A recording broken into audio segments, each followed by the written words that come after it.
Oh, Outliers. It's a beautiful day. And I know that because we get to spend time with you and our featured outlier here today, Paul Long. Paul, in a bit, I'm going to bring you in here, but I want to just say really quickly to you, Outliers, thank you so much for letting us be a part of your journey here today. You can spend your time in so many different places, and I'm glad that you've chosen to spend it with people like us who are out there creating our visions of the future and choosing to be surrounded by other game changing leaders and entrepreneurs who see more possibilities available for themselves and others and are dedicated to making that come to life for the people we serve.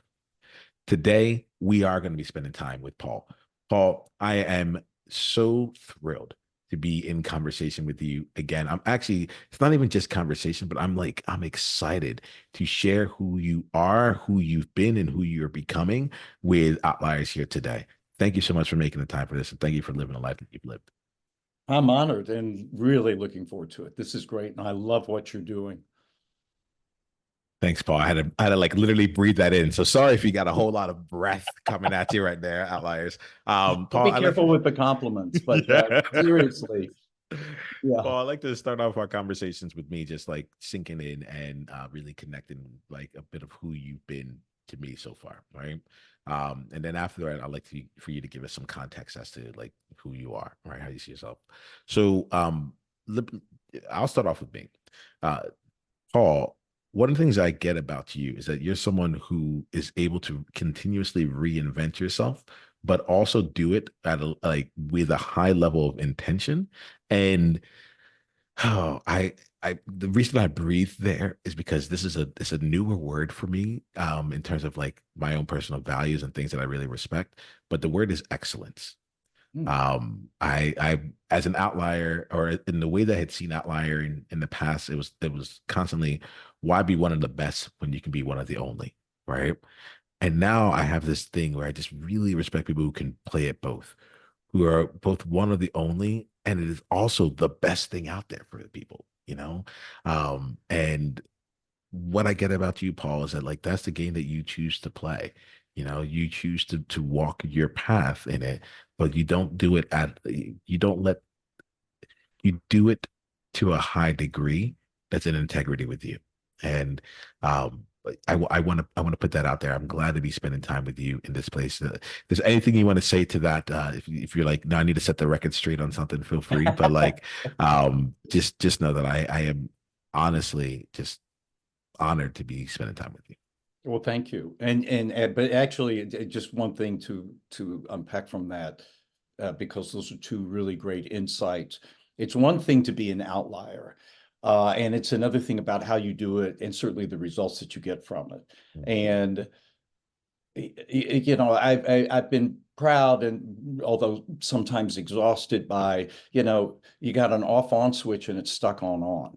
And it's like no matter what it is that you're doing, when I was a television news reporter, I got great advice from a college professor saying, hey, the time when it's going to be the hardest for you isn't the plane crash or somebody taking a shot at the president. It's going to be that piece of garbage story that you're having to do for the 15th time, like people having to work on Christmas, and you're going to make it something exceptional that's worthy of having your name, face, and voice on it. And in fact, some of my favorite personal stories were those kind of stories where I was just like, oh my gosh, what am I going to do? And so the excellence part of it, you're right. It's more than just being an outlier. It's bringing excellence to it. I appreciate this, and in a bit we're going to get the context here. But I think you're also speaking to something that I've been trying to articulate. Just like at the core of this thing, I'll let you all in a little secret. At the core of all this stuff, it comes down to how do you belong to yourself? How can you be authentic to who you are, and to incorporate that and leverage that into the highest return on investments in your business and in your impact in life. That's really what all this boils down to. But there's something in there where I'm like, I couldn't just let it be like just about the authenticity alone.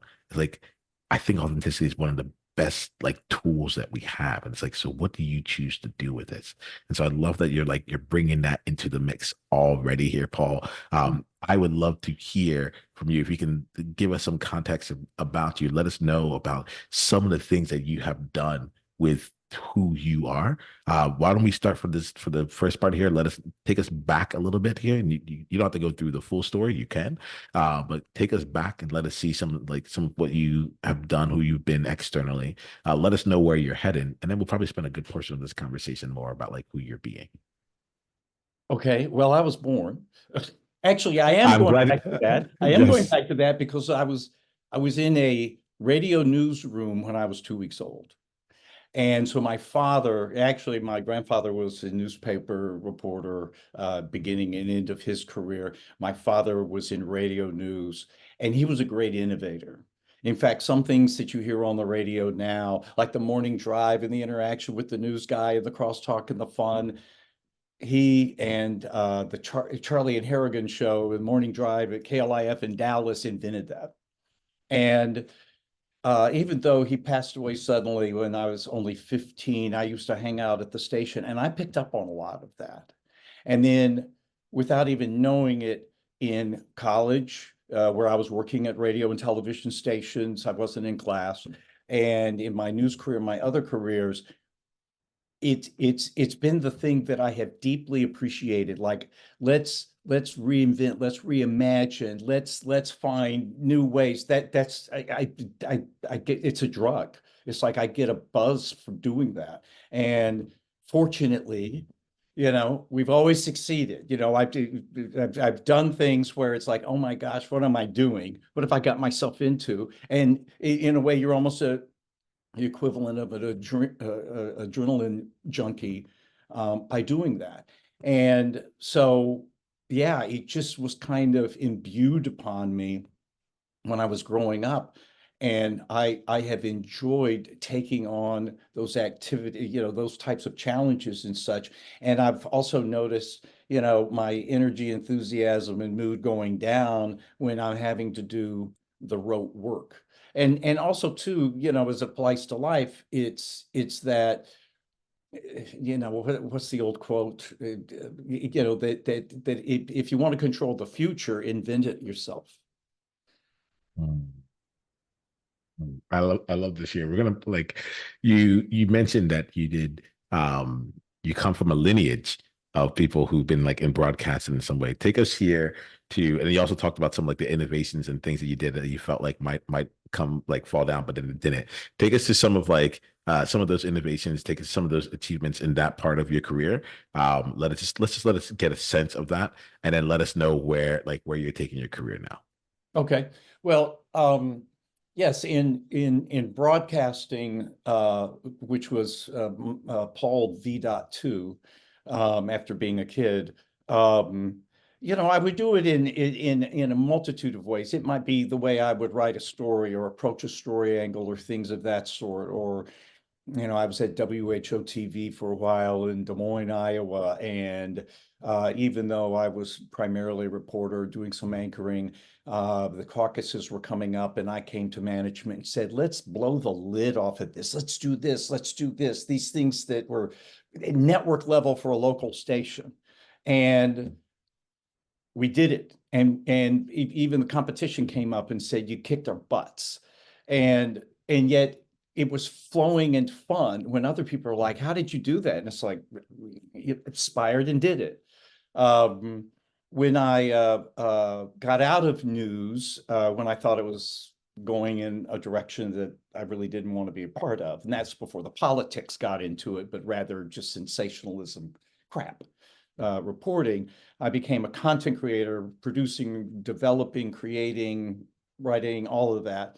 Um, all kinds of marketing videos, internal communications, things of that sort, mostly in the automotive industry. I did work for almost every car maker in the world other than Honda for some reason. And so that really gave me a wide open playing field in terms of doing some really unique things in business theater, videos, auto show tours where a big exhibit company for Toyota said, you need to attract people, entertain them, and tell them how many cup holders are in the car, but you can't do all three. And I said, oh, yeah. And we did. And we did something totally innovative. It was totally scary to do. And And so I had numerous opportunities, even the way I approached the work in that industry that I came into, I was doing things differently than everyone else was. I didn't understand, why are you doing it that way? This is now. This is from the 50s, and was able to reinvent, some of the processes of that.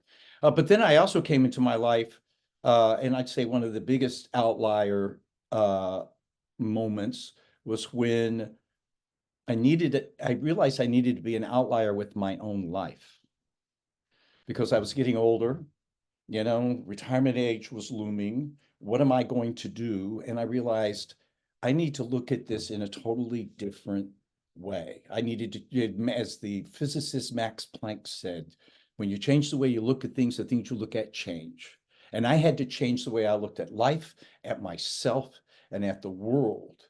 And this phase of life, which I discovered was, the new reality, the revolution of longevity, that I could live healthy and active in my 90s, especially if I was living with purpose, taking moderately good care of my health. What am I going to do with it? And so I had to use that different mindset and lens to look at me and what did I really want? What did I really believe in? What do I value in life? What were my standards? And therefore, how did I want to express it and live it to fulfill all the needs that I had? So for me, that was one of the most innovative things that I ever did, in my life. And it came to changing my life to something, transforming my life to something ideal for me. So this is, I appreciate this, Paul, because um, bringing the outlier down into the life, right? I'm hearing the work that was done here, and really looking at this and saying, like, there's a new reality that's coming up that I'm stepping into. And it was recently had a conversation around, like, oh, actually the work that I'm doing with outliers, it's about possibility, but it's also about like reality. It's the duality of them, of knowing what is possible, but being in the reality of like, but for today, this is what I have. This is what's here. This is, what do I need to do? What do I need to put in place now so that that possibility ends up being what I want it to be? So tell us here, if you don't mind, share with us about like what you are creating here. Tell us about like the business you're running now, the things that you're doing. I want to make sure that is also in our conversation, and then we're just gonna go play. So uh, what I did was, and let me give it some background, and then Yeah, please. Yeah. payoff of what I did is that, again, what this required with me was, first of all, to say, what's going on? Like, let's look at retirement, not that I wanted to do that. And I'm like, oh my gosh, I'm finding out that the mega trend is that people are just retiring because it's like, well, you work hard through your life and you strategize and you plan and you aspire, and then you retire, like a notion. And I'm like, let's look at it. And because of this modern age, and quite frankly, the boomer generation, which back in the 60s redefined what it meant to be in a certain phase of life, sex, drugs, rock and roll. How do I want to live? The social movements, I want to signify and make a difference. And we're doing it again. So a lot of people were retiring, and after a year or two of joy, the retirement honeymoon, they were miserable. Alcoholism, drug abuse, divorce, depression were on the rise because people were losing their self-identity and purpose and reason. And if you took moderately good care of yourself, you could live into your 90s. So I started looking into, okay, well, if not that, what? If I could live healthy and active to 95, what would I do? Well, I had to go inner, as I mentioned before. And again, I was looking for what to do. And I kind of thought, well, this is the old newsman in me, because one thing that I valued about being in the news business that I did not value in this other profession, it was something I never should have done. I succeeded at it a lot. I won a lot of awards. I won an Emmy for a documentary, all kinds of stuff. And I'm grateful for it. And put boys through college, get the food on. But it was never right for me. And so now the pressure's really on. I need to find what is truly right for me. I need to find my reality in the choices of realities that we have in front of us. And so I'm thinking, okay, so and I'm like, nobody's talking about this, or very few people are talking about this. People aren't aware that even Stanford University's Longevity Center came out with a new life map of this phase of life I called olderhood. That is a mega trend now. And by the time you get to my current age and people younger than you, it's going to be the trend. It's going to be automatic. So why not take advantage of it now? And why not be an outlier and one of the first people to do it? And so what I discovered is I want to tell the story. I want to share not only the awareness of this new reality and the new possibilities, but also how do you make that kind of transformation? And that was one of the coolest things of all, was to learn about, we all have false self-limiting beliefs that aren't true about us, that we maybe picked up from our parents or the way that we got treated or something like that. How do you identify those and overcome them? How do you determine what you value, and therefore raise your standards? Because we always live up to our standards. I could go on and on and on and on, because I was looking for a way to not only make people aware, but to give them practical, doable tools, not just concepts, to change the way they looked at themselves and life in the world, so that the world and themselves and life would change in the way they could view it, and they could do something with it. Thank you for that, Paul. Like as you're talking here, like there's something that's running through. I just had an idea. And this is an idea that I'll put out to Outliers. We're going to play this game in the future here. So Outliers, here's the game here. And Paul, I want to thank you for inspiring us. The game is, as you're listening to what someone says, you can listen for a couple of different things. One, you might listen for what it is that they're actually saying, and hearing it from that place. Two, you might think about it from like, hey, if I was asking the question of you, what might your response be? And then three, you can play kind of the game that I play, which is to listen between the lines and to see who this person is in front of you, right? And so I realize like I do this enough that maybe outliers out there might be also like interested in playing the game and being like, oh, this is what I picked up, right? So Paul, one of the things that like feels really cool about talking to you is that like I feel that like you are able to read the trends. And at first, I thought it was about the future. I thought as you were talking, I was like, oh, like Paul's the future. Like you can pull the future into the present, you know. But then you also talked about what like when you were in broadcasting and how you're able to take like what big networks are doing and bring it down onto the local basis, right?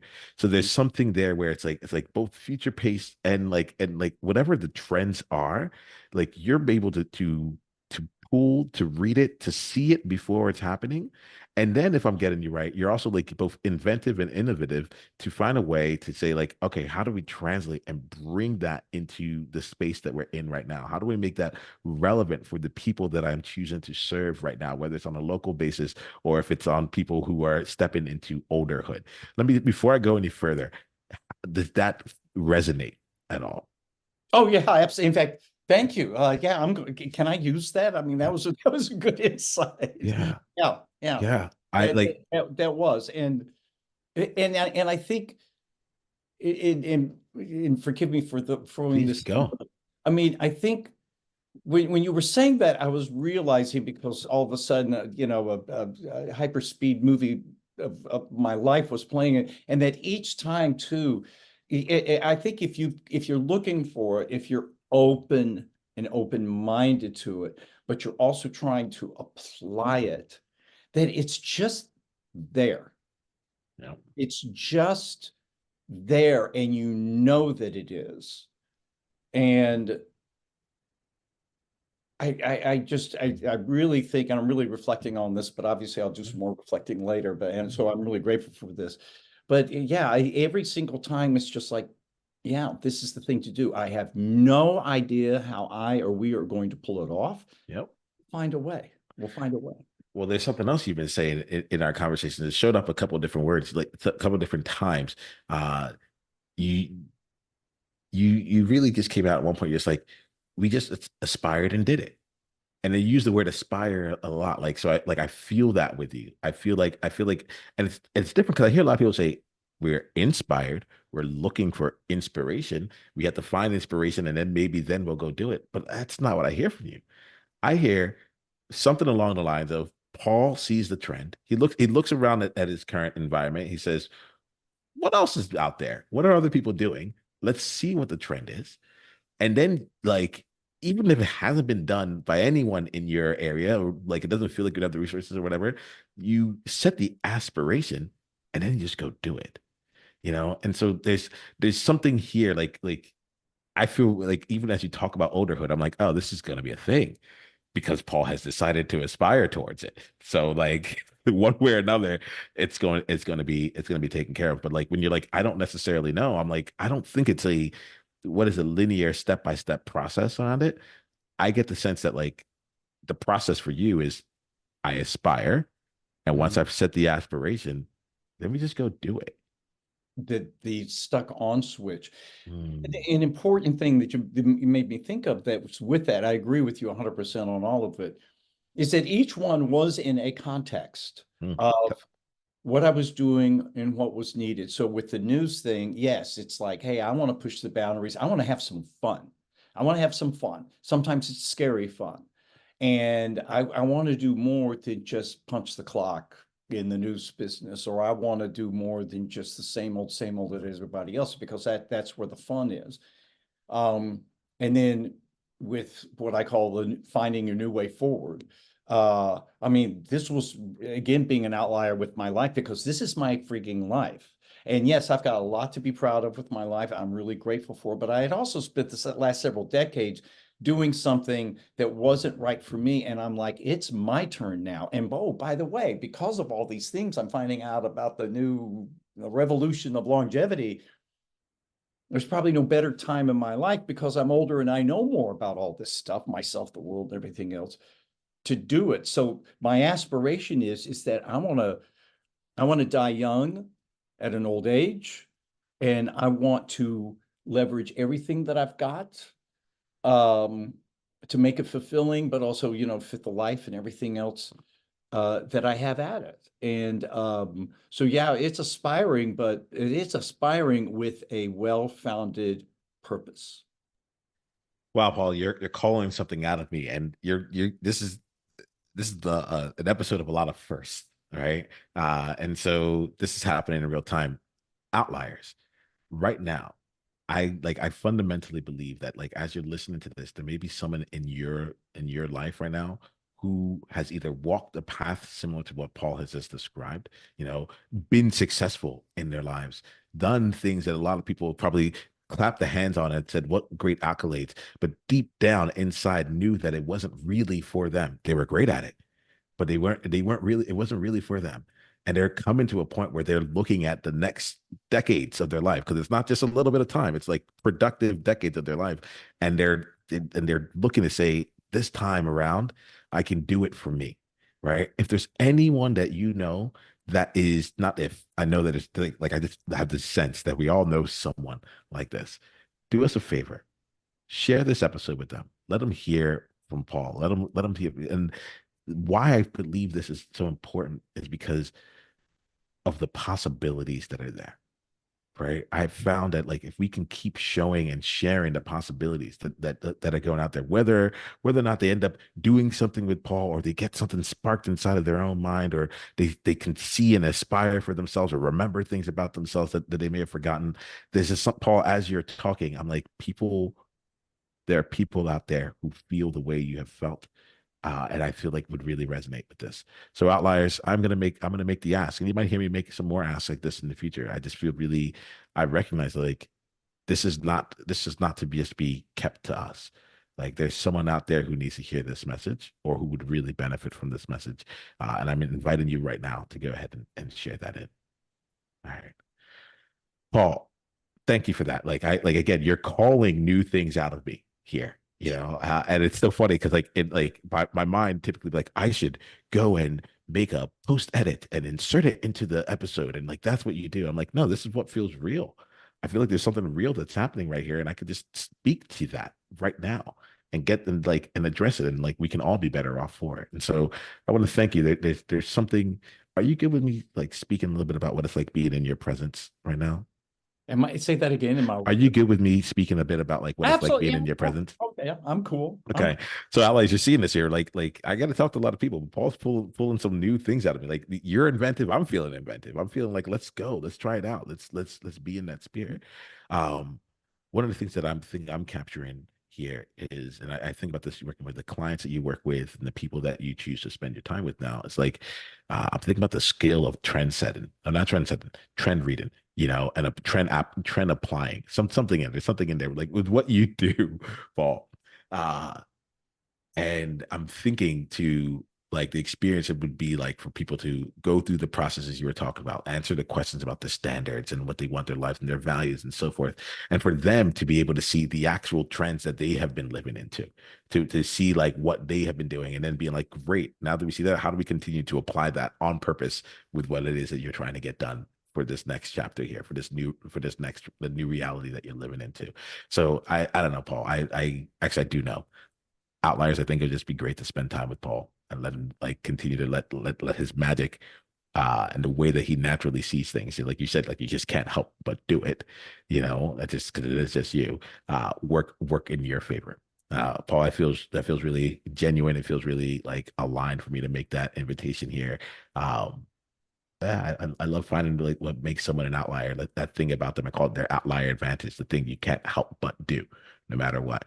And yeah, I don't know. I like to be selfish on behalf of my people. I'm like, spend time with this man.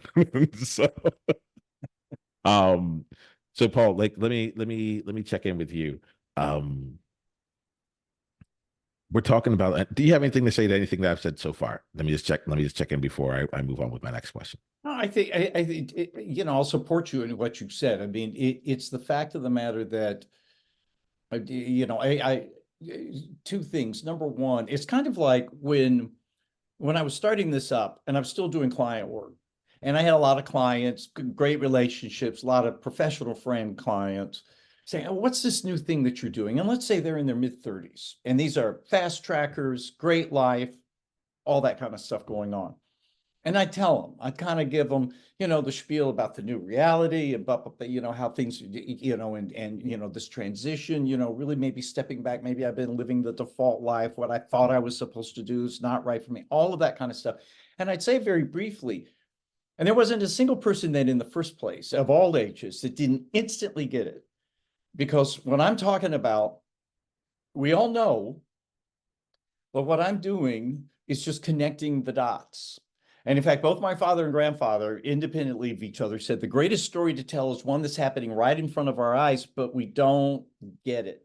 We don't get the context. We don't get the application to our lives. But the second thing is that with those 30 somethings, to a person, I got one of two reactions. With some people, it was instantly like, oh my gosh, this completely changes my view on my life. Realizing that I can reach this point, that I'm not just going to retire, that I can live, I can transition myself, I can make it my turn, I can have multiple versions of myself, which is typical now. Other people would say, that's very interesting. I'm going to think about it. And I'd see them 2 months later and they're like, I can't stop thinking about it. Because in the first place, who the hell wouldn't want this? Who the hell wouldn't want this? And some things in life, even if you love your career right now, things in life have a shelf life. And what was good in your 20s isn't good in your 40s or whatever. And so I think your call to action for people, I think all of us have an outlier and have a transformation in us in our future. And just knowing that it exists is, well, I think if you're an outlier, is a very exciting prospect. Thanks for that, Paul. So we're going to start wrapping up here, but before we do, I want to also make sure we call into some other parts. So one of the things that we've been talking about here, it's just been like, hey, a lot of things you've been trying on, you've been making some changes. You're able to read the tea leaves, so on and so forth, and make some adjustments with it. Um, and as overall, what I get the sense of is like it's all been, well, I'll say up and to the right, like success after success after success. I think that we need to slow that down right now because I do want someone like who's listening to this to be able to see like, wait a minute, I don't want someone who's listening to this to think, well, I haven't had success after success after success. And so if I I can't really, I wouldn't be able to be successful in the world that Paul's created. So can you take us to, and I like I'd say make a count on this one. Take us to a time where you found like yourself either finding something, like facing something that was really painful, or something that was really like a huge area of either challenge or failure for yourself, and how you chose to overcome it. Like I want to make sure we're bringing that into the mix here as well. We know it, we get it, but at the same time, I think oftentimes we compare how we feel on the inside with how others look on the outside. I just want to just make sure we had a chance for us to, and I would even bring it into this stage of life right now, just so we get a chance to see like, hey, as you're creating this, as you're talking to people and you're telling them about this thing, like what challenges are you facing, and how are you navigating it? Well, yeah, how about the last few years? Perpetually, because you raise a very good point. Because yeah, sometimes you talk to people, oh my gosh, that person is so successful, they're so amazing, their life must be la-di-da just once, and it's like, no. And when I started this journey 15 years ago, now I knew I wasn't going to make the transition soon because I was coming out of what was some people a recession. For me, it was a depression. I lost a year's worth of business in 3 weeks. And I had to put two boys through college debt free, put a new roof on the house, it was tough. But in the 15 years, I did my 10,000 hours. So for you outliers, if you've read Malcolm Gladwell's Outliers, it's about the 10,000 hours. So I put my 10,000 hours in research, listening, watching, talking to experts, talking to people who had been going through this kind of thing in general terms or whatever. I studying, entrepreneurs and what made them successful. And one of the things that I was learned was what to expect. So for instance, I even wrote about this on Substack that there are a lot of nights that for some reason between brushing my teeth and getting in bed, I'm just I feel like a waste of human protoplasm. I'm just like, Paul, you are screwing this up. You are being an unmitigated failure. What is taking you so long? What is your problem? You are going to blow this. And tick tock, pal, you ain't got 50 of these things that you can go after because you are older. And then by the time I'm pulling down the covers, I'm like, there it is. Because what I learned from virtually every person, other than maybe a complete egoist or narcissist, they go through the same thing. There are going to be those moments of doubt. There are going to be those failures, which it's not a failure, it's feedback. And also, I would say, in the last year, so I cut ties with my clients about a year ago. And um, I'm like, okay, I'm going to chill a little bit. I'm still going to kind of do my basic stuff on social media and things of, that sort, but just kind of make the adjustment. I'm still making the adjustment. I went from having 15 guns, meaning 15 projects pointed at my head and spinning plates. I'm still spinning plates, but nobody's pointing a gun at me. And as motivated and as driven as I am, I'm struggling with this. I go down, okay, let's try X. Complete unmitigated failure, waste of time, not the right thing. All of that stuff happens. I am nowhere near where I think I should be right now. And sometimes I can really just be like, Paul, you're a pile of wasted human protoplasm. But I also know that that's what happens. And you keep plugging. And then you get on shows like this, with people like you. And the other thing too is that I'm not just doing it to make this endeavor a success. I'm not just doing it to make difference in other people's lives. I'm doing it because I love it and I'm passionate about it. And I'm finding like this moment fulfilling. So I'm succeeding hugely right now. And that sounds nice and airy-fairy, but that's actually a part of it. And I'd sure as heck be rather doing what I'm doing and talking to you now than sitting in some client meeting where I'm like, what are we talking about? What are we accomplishing? So expect that.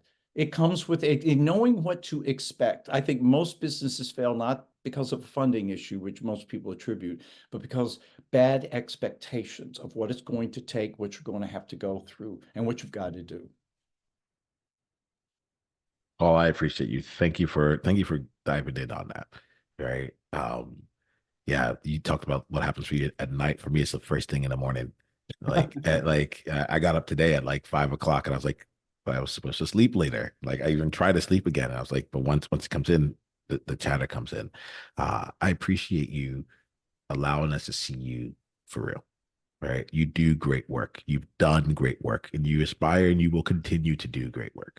And I'm excited for the outliers that join you on this journey here, and for all those others out there that continue to grow because you have decided to keep reinventing, to keep growing for yourself, and to step into this new reality with grace, your head held up high, and the action of creation. I would love to bring us to conclusion here with three questions. Okay. Okay. The first one is for anyone, Paul, that would like to continue down the journey with you, who's like, yes, Paul, I love this. How can they best continue down the journey?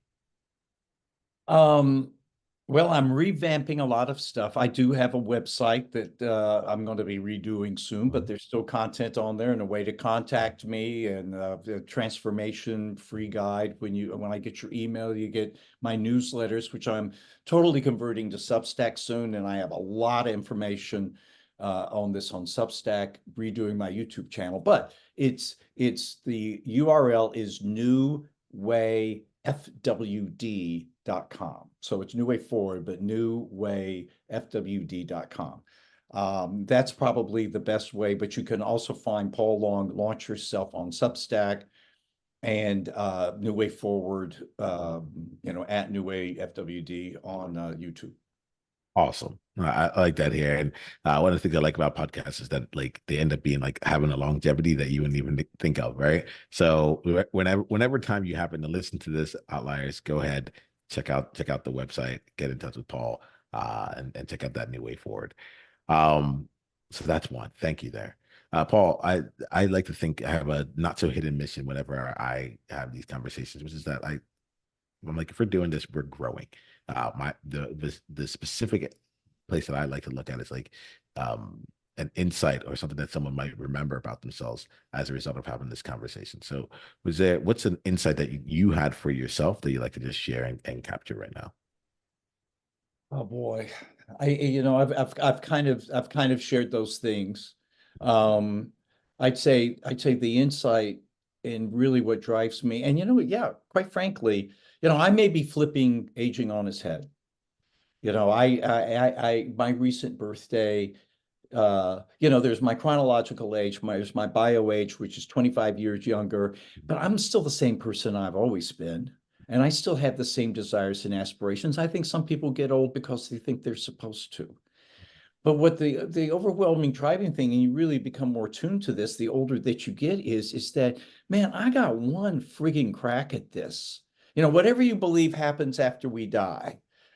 I'm just saying at this life, I've got one crack at it.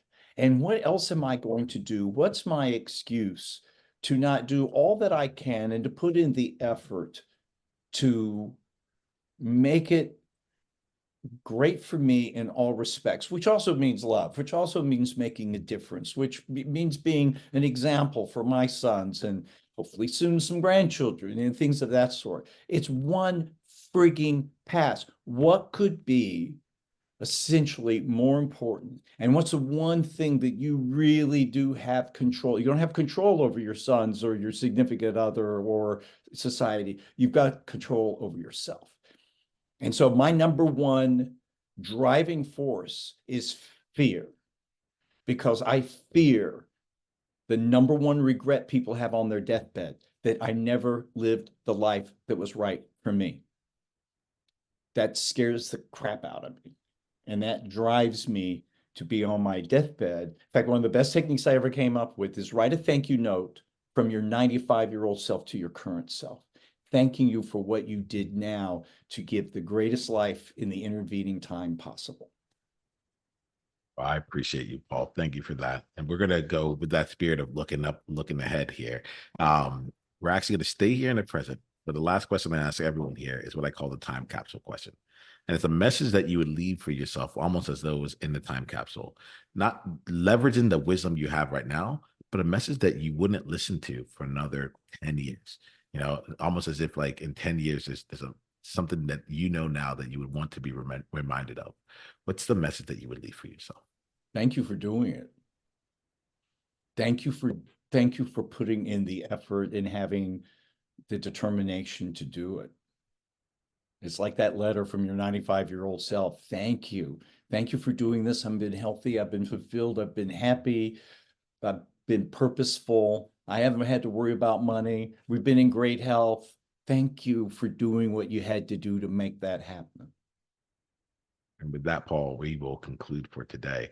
I am really just grateful for who you are, what you bring to the table, the life that you've lived, and the life that you're helping to shepherd us towards here. There really is a new way forward, and I'm excited for that reality that you're helping us like actively aspire to and create like intentionally. Thank you for being you. I appreciate Thank you. you for having me so much. This was wonderful. Love what you're doing.